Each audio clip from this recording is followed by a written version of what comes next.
The rights of people with disabilities is something that I care deeply about, and we've got to do much more than we're doing.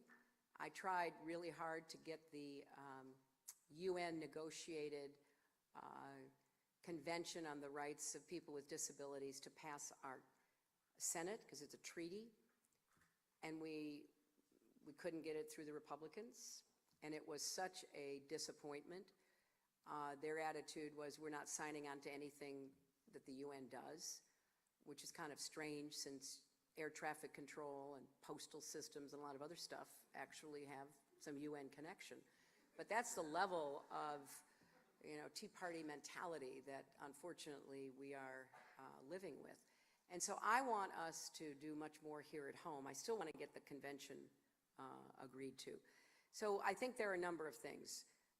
Specifically with respect to autism, as you know, I've laid out a plan. I'm the only person running for president. I did it in 2008. I've done it again this time because we've got to do much more. We have to do much more on research, early intervention, job training, housing, the whole range of benefits and opportunities that need to be available to people on the spectrum. So that's going to be a high priority for me, and I'm glad you're here talking about it.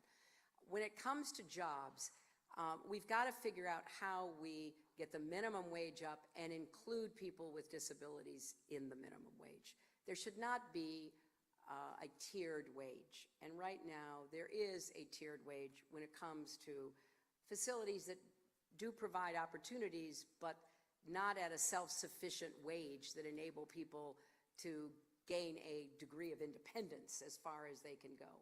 So I want us to take a hard look at raising the minimum wage and ending the tiered minimum wages, whether it's for people with disabilities or the tipped wage, which is a real outrage. If any of you know what the tipped wage is, I see a head nodding in the second row. For those of you who don't, in a lot of states, if you work in a service industry where you can receive tips, like a waitress in a hair salon, a bartender or barber, you can legally be paid as little as $2.13 an hour.